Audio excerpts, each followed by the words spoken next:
Yes. Yeah. Not specific. Well, yeah, I have two specific examples I can give. Okay. Can I ask a question? Yeah. Have you had any kind of a variation of shot? Yes. Okay, good. And you can see the sign? Yep. Going to the building. Moving in and out. I'm sort of incidental, you know. Did you give her something you can edit with? Go ahead. I'm not used to working without a monitor, actually. And so before you record, what were the two things you did? The two things I want to talk about are actually four things, but Four? actually, We only have so much tape. oh well, no, there are two values in poetry. Well, there are many values. There are many gifts in poetry, but there are two in particular that I have found very meaningful to people I've worked with in workshops as well as in audiences, and that is the power of the healing that can happen in poetry, and also the self-discovery aspect. So I wanted to mention both of those. Am I on being taped We just now? got it. Yeah. You just got it? Okay, but I wanted to give two examples. Yeah, in Okay, terms of- one example. Okay, sorry. Give me a second. And perhaps, again, state it as if no one knows what you're talking about. So you'd say, you mentioned the poet populist role gave you these experiences.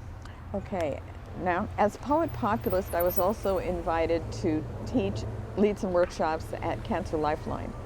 One of the women who came into my workshop had just had a mastectomy, and she said that she turned to poetry as some people might turn to prayer, that it was what sustained her through that. It's an incredible experience. I would like to bring that to as many people as possible who don't have access to that yet. And another example is that you can, as poet populist, I felt that I not only was able to help people understand poetry more that might not be available to them, but I was also able to workshop with them and help them to write, as I did with these children. And they don't have to be professional. I think that there's a value in the creative process whether one becomes professional or not. And one woman that I can think of as an example became what I would call a family scribe, because she kept writing about her family. She wasn't interested in the craft, she wasn't interested in developing as a poet or professional, but she has an invaluable gift for her family. I wish I had a gift like that. I wish one of my ancestors had written about all of the people that preceded me. So that's another example. And then on the other hand, there are people who become very excited, want to study the craft, go on to become published poets and even teach. So I guess what I love about the poet populist movement more than anything is that it's broadening our perception of what the poetry world can be. Now, before we do anything else, everybody be quiet. I want to get some ambience of the sort of street noise, because you may need it. Sure. I bet I will. It's rolling.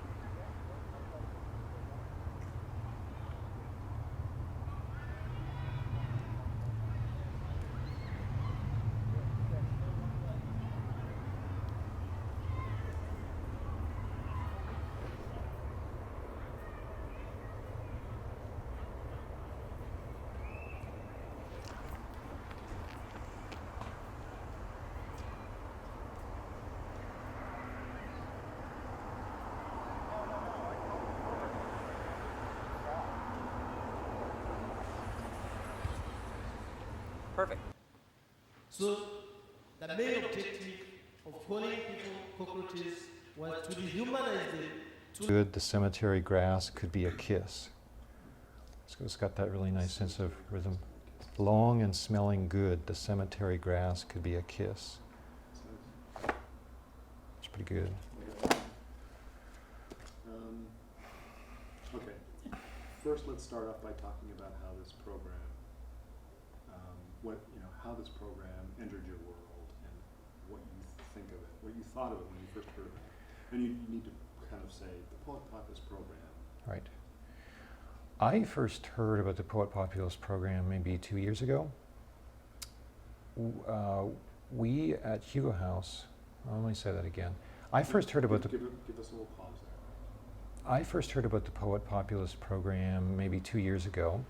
I loved the idea because it said that that poetry should not be the provenance of the important and the educated, but it should be the provenance of everybody. I see the history of poetry going back to it being communal storytelling around music, or communal storytelling, I should say, with music. So over time, the music kind of disappeared except for pop music and folk music, but poetry just took on the rhythm itself. And I see the great poets that are accessible and popular, like Richard Hugo, whose name is on this house, as continuing that tradition. And if you're interested, I can say also that I think that tradition, it comes out of Walt Whitman. I don't know if you want any more than that. Let's try that whole thing again and maybe condense it down a little bit. So, but it's going to, you're ending with a connection to Hugo. Yes. So let's just stop it right there. So let's say, again, I first heard about the Poet Populist program. All right, sir. It sounded great. I mean, you're hitting on really good points. You're making points that others haven't. Oh, cool, good. Before you start, let me It's always more nerve-wracking than I think it's going to be. Why is that, Tom? It's Why? because there's a big glass eye staring at you, and you, Oh, yeah. and you don't see me in front of this thing either. Oh, So yeah, go right. ahead. So ask the question again. So when did you first hear about the Seattle Poet Populist program, or what do you think when you heard I first heard about the Seattle Poet Populist program maybe 2 years ago, and I loved the idea because I see poetry as in some ways disconnected from everyday life, and I see that as not positive. The history of poetry, as I see it, comes from communal storytelling with music, and kind of let time lapse, and in the fuck. That's all right. Take a pause. Poetry. You're doing well. It sounded good to me. Sounding like bullshit. That's if you like, you're getting a different shot. If you like, why don't you pick it up with the music? The idea that the history of poetry includes, it goes back to music and words, and the music is never. yeah. So the history of poetry, as I see it, begins with communal storytelling built around music, and we now have lost that. We have kind of beautiful, in some ways distant music for people with education, and some of that is really excellent.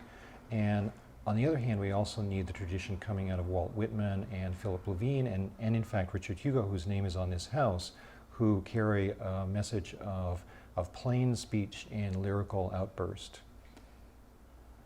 Wow. Great, I like that lyrical outburst. That's good. That's good. So perhaps your thoughts on Hugo House hosting this read-off and what that means for the poetry community here in Seattle. Well, as you know, Hugo House was founded by 3 women, 1 poet among them, and so the history of Hugo House for 10 years has been a history of supporting poets and other writers in the city. So I think this is a perfect sweet spot for the Poet Populist event. Okay, let's do that one more time, and let's be a little more descriptive. I'm sorry. Let's be like I'm in there with you. Perhaps you can explain what's happening tonight to the viewers because they don't really know. I mean, I'm talking. So it's about it's one of the competitions, right? So, exactly. and how many people are competing? There's 16. 16. There are twice as many Crap. as there were last year. Okay, that's good. You might say Richard Hugo House is hosting one of the public readings Right. because they couldn't manage them all in one place this year. There are 16 different. How many is that up from last year? So tonight there's actually 6. Yeah, Right. True. Well, I'm delighted that Richard Hugo House is hosting one of the readings this year. It's doubled from last year, which tells me how popular and how explosive this form is.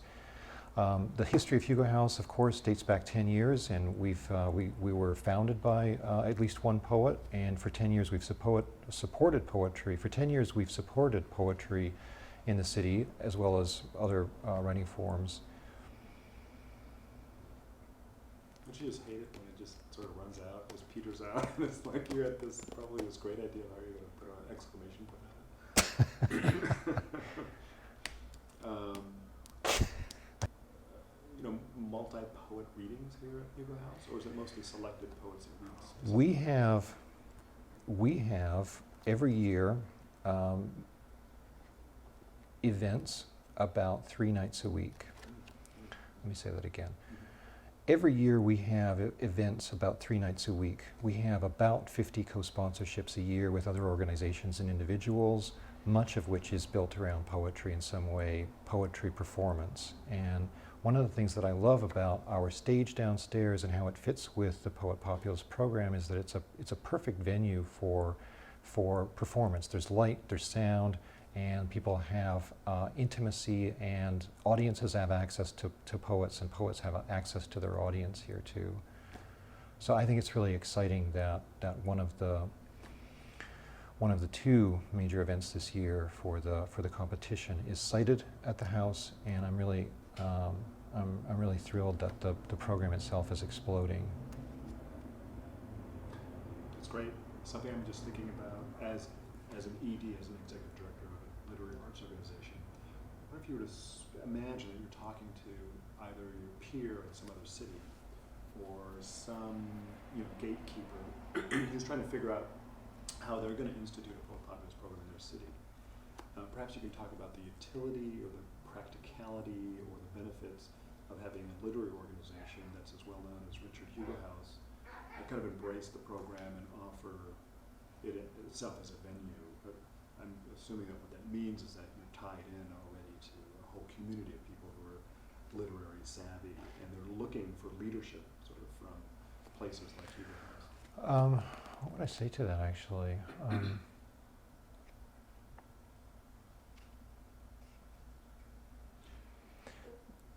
There was the other reading was at the library, as I mentioned. Okay, so the cool thing about what Hugo House is as a center here, and it could be reduplicated elsewhere, is that it's already known as a kind of a professional zone for poets and storytellers. So the kind of audience that we're growing on, our constituency, is practicing working writers and poets. So it's naturally the congregation, so to speak, is practicing writers, but also audiences very interested in the new. And that's why it's a good venue for the Poet Populist readings. Let's try that one more time, and if that could be the ending, I'd be so happy. I'll let you go. You could just Forget what I said. Well, I like the way you started by saying, you were real casual about it. You said, what's really cool about Hugo House is, right. And then you could end up by saying, and that's why it's a perfect venue for something like the Poet Populist readings. Right. Or public readings, I guess. Right. What's cool about Hugo House is it's known in the city as a center for working writers, working poets, and so the congregation that we draw on any night of the week, 3 nights a week usually, is working poets and their audience. And so when people come here, what's exciting for us is that we can find new audiences for we think the best writers and poets in the city. And it's particularly exciting, therefore, to be hosting one of these readings for the Poet Populist. I'm going to ask you to do it one more time. What's the actual thing that I need to say at the end? Well, that's why this seems like a perfect venue for Poet Populist readings. Oh, now don't glance down at it. No, I won't. From the heart. If I write it down, I can actually memorize it better. Good venue for Poet Populist readings. I wonder if I should just use fewer words. Or jump in wherever you feel comfortable. Look at Frank and say, and that's why it's so good to have, because you just made the point about Right. a place like this and a city like this is so great, and that's why it's important to have this event here. So look at him and And if there's something else you want to say, you can say it in a different way also. I always like having more rather than less. Right. That helps you lead up to that last spot.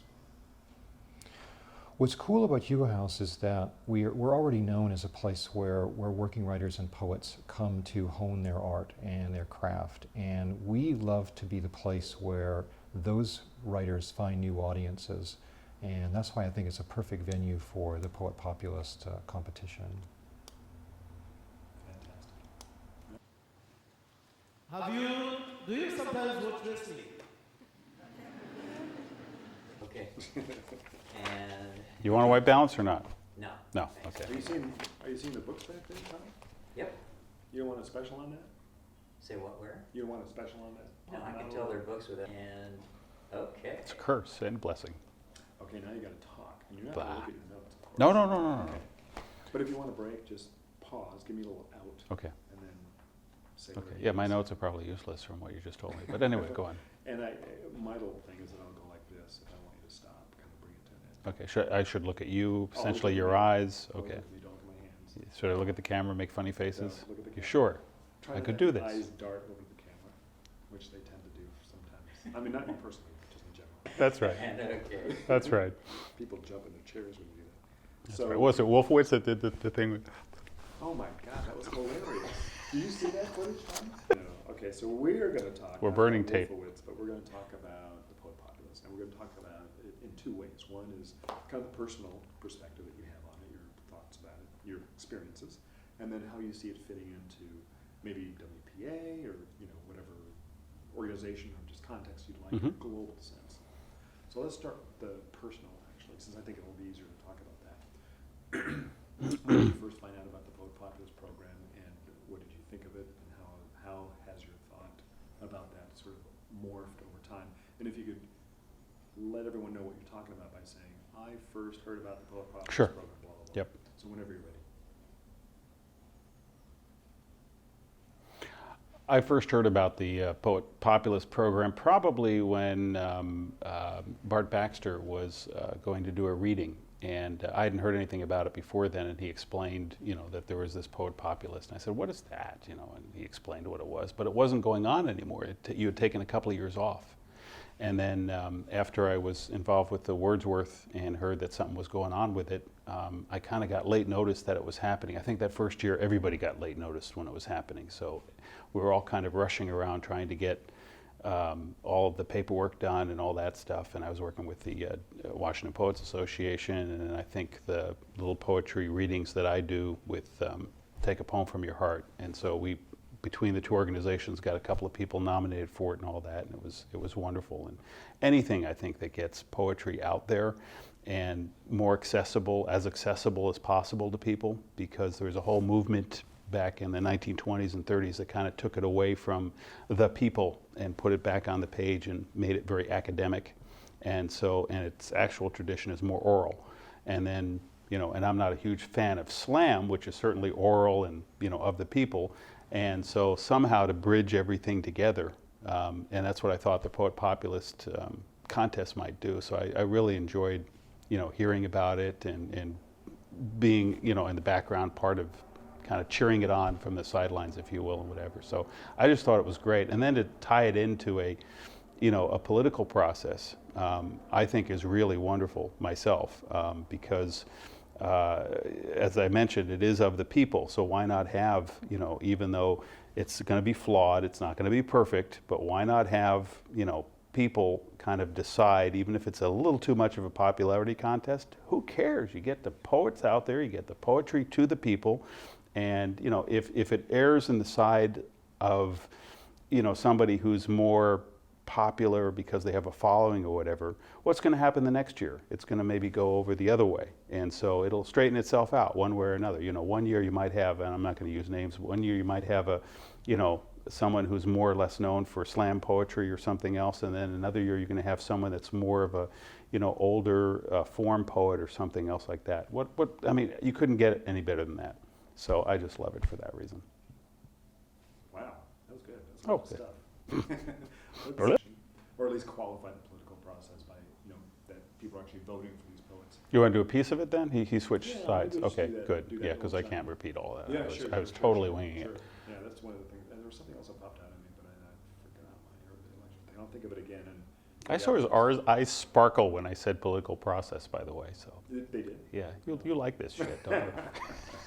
I mean, that's one of the weird things about it, is that it's a political process. So, Yeah. But I mean, we'd like to not focus so much on the capital P part of that, and more the function of the fact that it's an election. Mhm. So maybe just talk about that. Mhm. That's one of the unusual things about it. And I'll think of what I wanted to say Okay. later.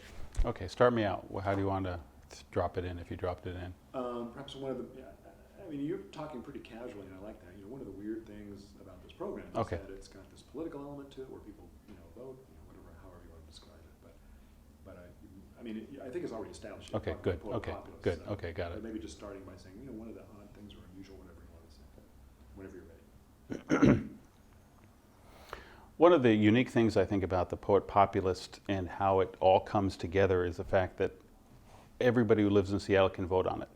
And it doesn't, I mean, there's a little bit of room for abuse there, if you will, in terms of, it could be more of a popularity contest than you really want. Somebody is the hot poet of the month or something, and they suddenly get, they get everybody to vote for them or whatever.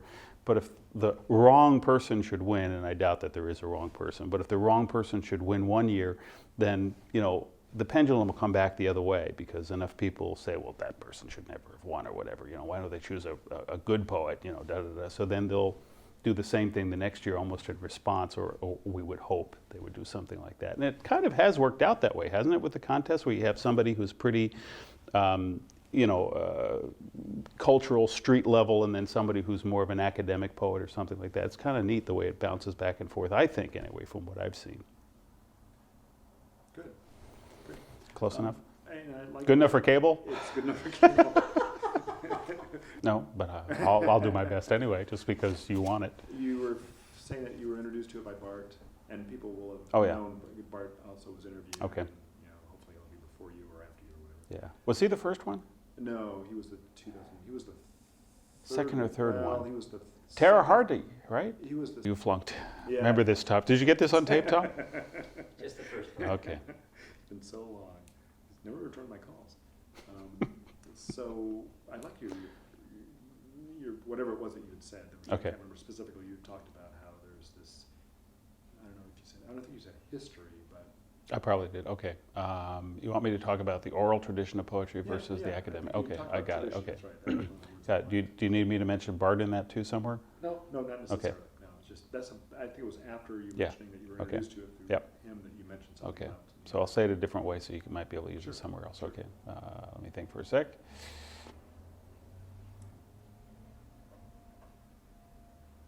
Okay. Whenever you're ready. The other thing I like about the Poet Populist is it really focuses on the oral tradition of poetry. And that's what poetry, if you go back far enough, it began as an oral tradition. And then in the 1920s or 30s, it became more of a on-the-page kind of a poetry phenomenon. And the academics kind of took it over for a while. And they kind of snubbed the more oral and the blue-collar version of poetry, if you will. And so it's kind of nice that you can have a little bit of both. You can have somebody maybe that brings a little bit of the academia to the table, but does it in an oral, traditional way that might actually win in the process of the Poet Populist. And then you have someone that's more of the, total pop culture, street level kind of poetry and all that.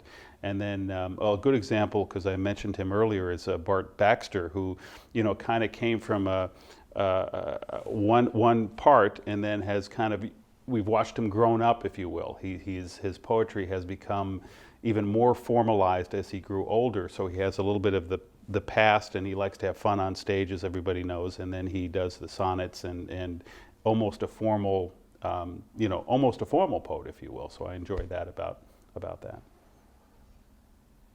And did you want to talk a little bit about Washington Poets Association? I can, let me think.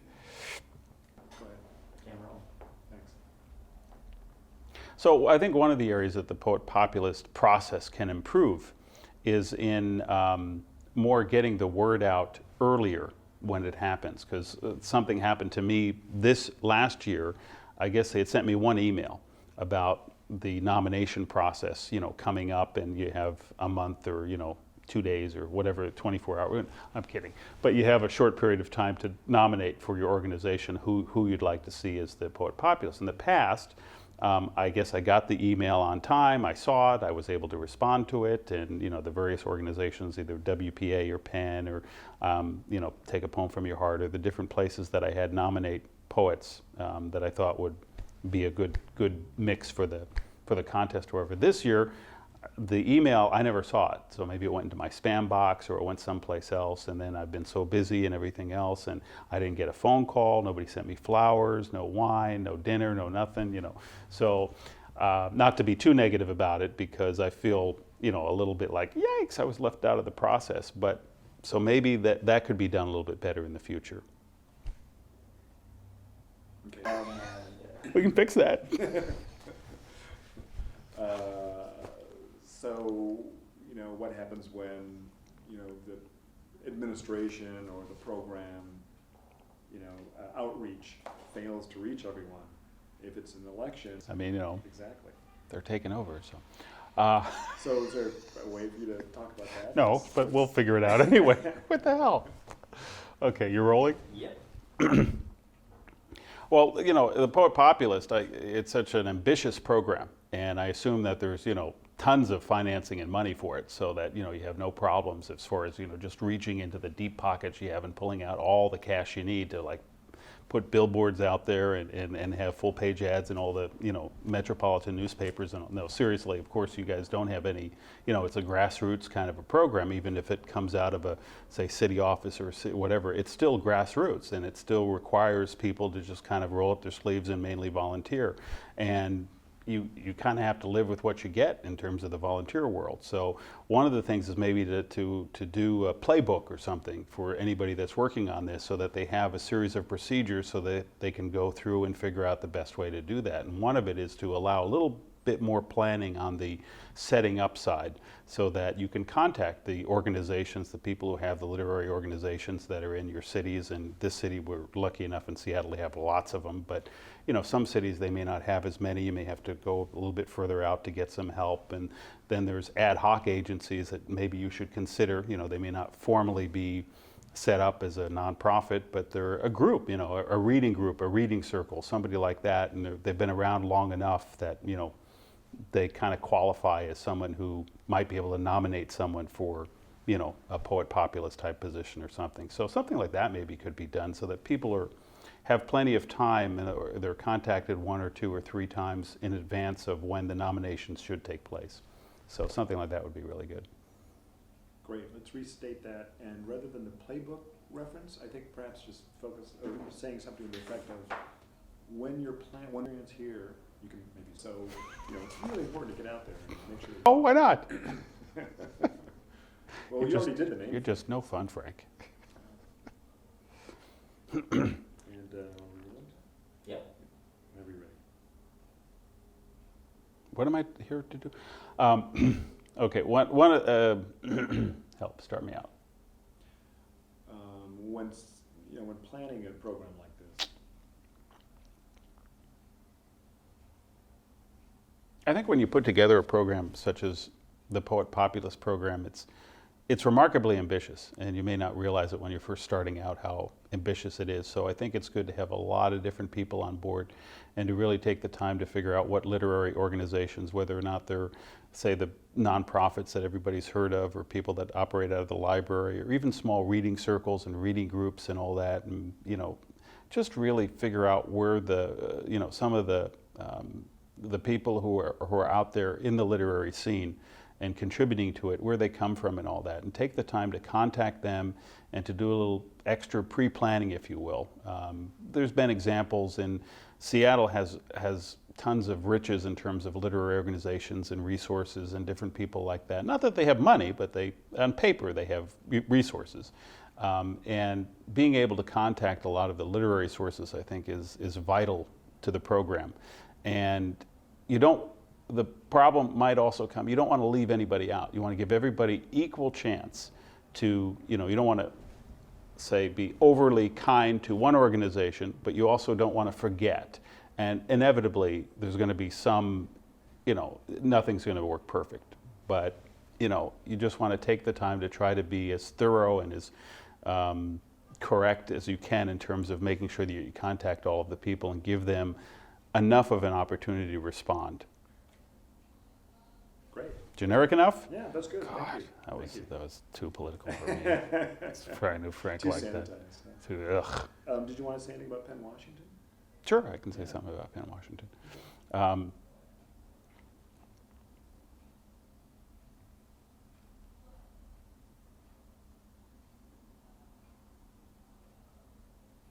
do I frame that? Anyway, I'm not sure how to frame it, but one of the organizations that I'm directly involved with, I'm the chapter president of Penn, Washington. And that happened several years ago.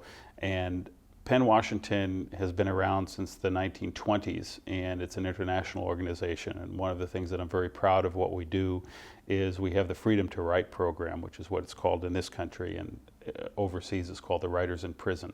And we do kind of like what Amnesty International does in terms of email and fax campaigns to help people who are particularly writers and journalists and poets and authors and everybody around the world when they're imprisoned by various governments for various reasons.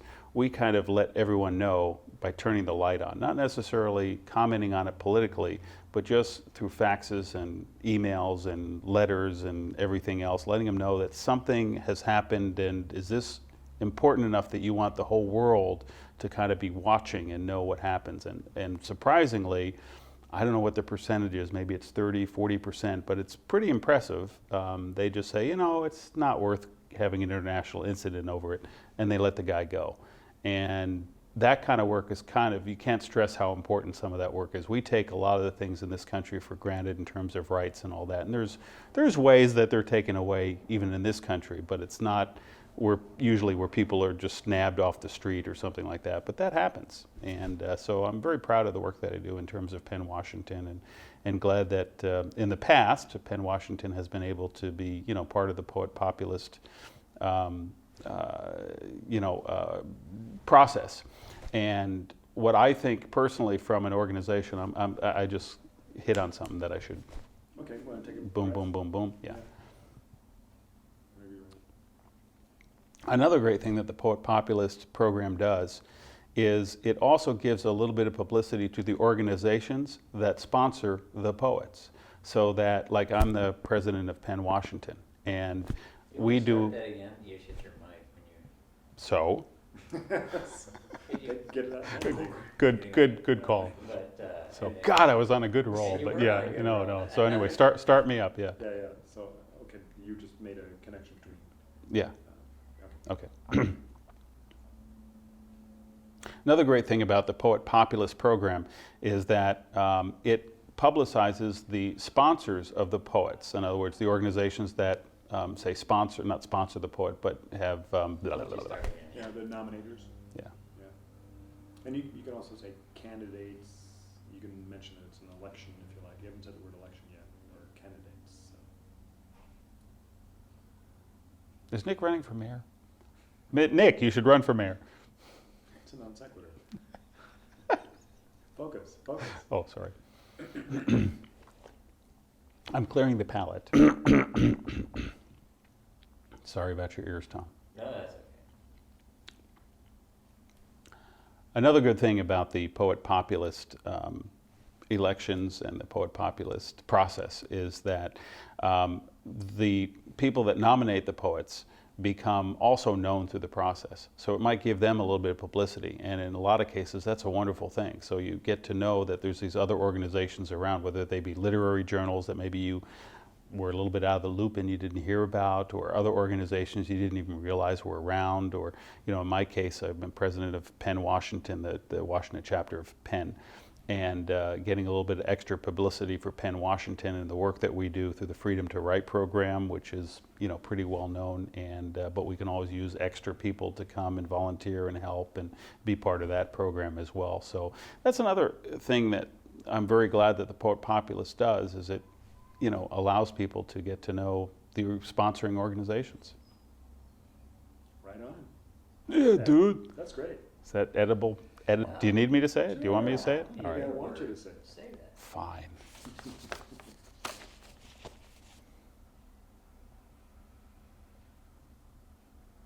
Whenever you're ready. Serious or humorous?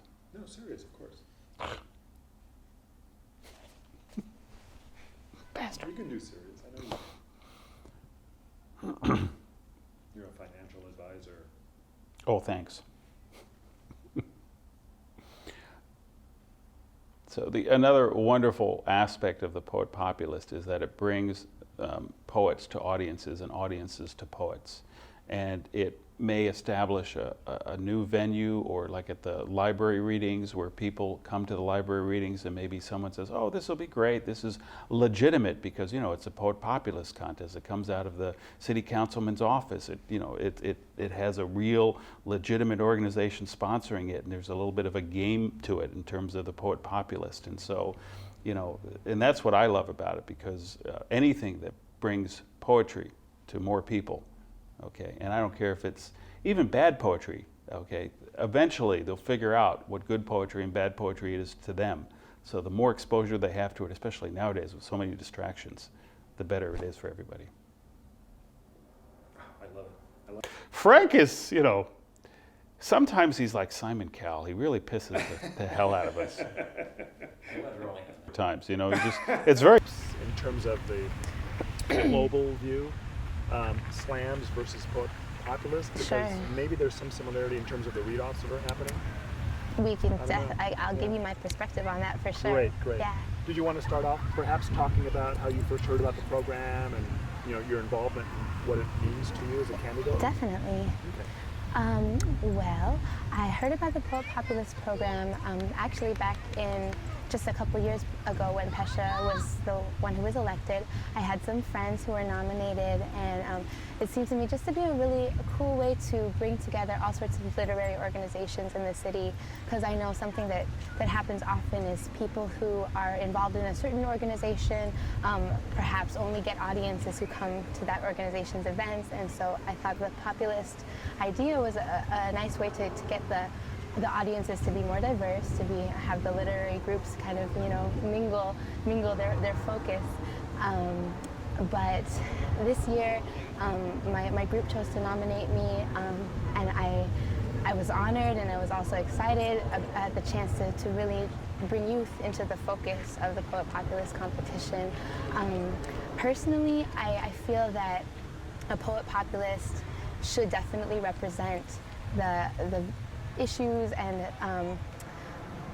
the, how do I want to say this? The Poet Populist elected by a particular group has a responsibility to speak to the issues and concerns of the people who are nominating them. And I, as a representative of young poets, I feel that the issues that are on the table for young people are going to be different than the issues that are on the table for different organizations. So I want to definitely, one of my personal goals is to bring art back into social conversation and bring artistic values back into a world where technology has become king, you know, and emotions have, you know, gone out the door. I really still want people to know the value and the magic and the power of art, and especially of words, since that's my main tool. But for young people, I really want to be able to represent issues that maybe people are, that go by the wayside. Things like the sorry state of our high schools, or maybe that doesn't go by the wayside, but maybe poets are not addressing it, or just how difficult it is to reconcile one's individual perceptions of self with what the media has to say about what it means to be a man or a woman or a human in general. Okay, I'm sorry. I No failed to problem. inform you that when I do this, I'm hoping you can wrap up. But Sure. there's something I'd love you to follow up on. 'Cause Yeah. what I'm hearing you saying is that, sorry, what I'm hearing you saying is that maybe there is a connection between social issues or social awareness Oh, and definitely. poetry. And I think a lot of people perhaps watching this might not make that May assumption. not, Because they're right. hearing this populist thing, and so what they're talk a little bit Definitely. about that, and perhaps, and how I'd like you to start that, Angela, is Yes. by saying one of the things that I think poetry can do. You don't have to talk about the connected to poet populist necessarily. Okay. Oops, 1 second, please. Sure. Oh, I'm sorry. One more thing. Would you mind tipping your hat back a little bit? That's way? good. Great. Okay, go ahead. One of the things that I think poetry can do is increase social awareness about the issues that are really affecting people. There's a quote by Bertolt Brecht that really informs the way I think about this, because people expect poetry to be about trees and birds and wind, and the quote says, "You can't write poems about the trees when the woods are full of policemen." And honestly, you know, the young people that I work with as a teacher and as a mentor are writing poems about the pain that comes out of living in the 21st century in the United States. You know, they're writing about family issues, struggles with their friends, struggles with identity, struggles with cultural issues, and those are the gripping things that poets I see are responsible to talk, or should be responsible to talk about, because exactly, how are you going to write about the trees when you're being policed on all sides, when you're being told what to be and who to be? Good. That's great. Great. Maybe ending what your point is with some tie into the book podcast. Okay. You know, I really want to go back into just do a historical reflection to speak about that, because I would say that in past centuries, poets have been known to be the voice of the people. These days, like I said, because of all the different, you know, whatever, MySpace and all the different media outlets, the true voice of the people is often diffused, so it's hard to hear what the people are really thinking. So as a poet populist, I think that it gives art a chance and people a chance to use art to really speak to the issues that are affecting us and that are hindering us, and the more that they are able to spread those ideas and the wider their audience, the more people can be influenced and at least have some time for reflection, which may motivate them to change, to create change. Good. Feel about it, you know. I mean, how is it different than a slam? How is it different than a slam in a good way? And maybe thoughts are on, you know, kind of the slam world versus this, whatever this thing is. Totally. You know, how this a competitive happens. reading. Let's wait for this. Ready? Very good. Well, the slam world, I would say, is different, very different from this kind of reading that we're having. In a slam, there's judges who judge you immediately after you step off the stage. That's something that we're not going to encounter here at all. Another thing that we also work with in slam is there's a lot of audience give and take, a lot of call and response with the audience, which I don't really expect to see here much. But it's just the demographic of the audience is different. Like if you have an audience who's really used to hooting and hollering for the poet on stage, then I mean that's really the slam world. That's kind of how it works, because the audience is supposed to influence the judges, right? But here, you know, I'm looking forward to it. It's a different type of reading, and like I said, this is a poetic world that I'm not often in. I really do a lot of work with youth and slam and all that stuff, and I think that I'm excited about my reading today. I have some poems that I really would like to share with whoever shows up to this event. And the other poets, they're all really accomplished and amazing writers, and I really do respect them. But I personally feel that I'm the only poet representing the young people, the only poet representing the hip-hop community, and bringing that to the table as a totally different perspective. Do you think to audiences? I mean, is there a way that a poet, I mean, just generic, what kind of poem they listen to or poetry? You know, it's hard to talk about.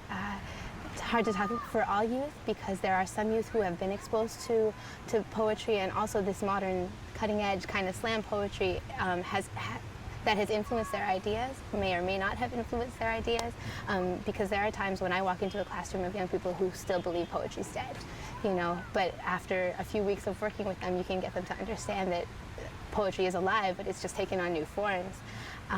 So I think if the youth have had any experience at all with poetry that is engaging and captivating and that they want to be a part of, that they think they might be able to do someday, they would be really excited to have a poet populist come into their place. And if they haven't, then maybe the poet populist has an opportunity to share that with them when he or she appears and makes an appearance at their school or wherever they're going, hopefully. Good. Yeah. Good.